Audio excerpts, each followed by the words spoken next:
Ако не знаеш отговорите, в училище си гледал само през прозореца. Кое има повече ъгли? Триъгълник или шестоъгълник? Мотивиран ли си да отговориш правилно на всяко ниво на трудност? 3, 2, 1. Готови ли сте да покажете вашите знания? Кой има повече крачета, паяка или комара? Мислете бързо. 3, 2, 1.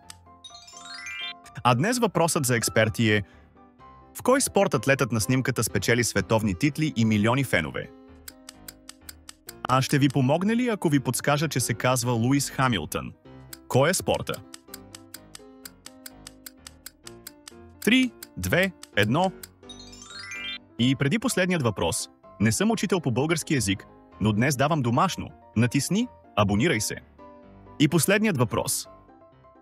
Коя дума има повече букви? Незаконосъобразен или неплатежоспособен?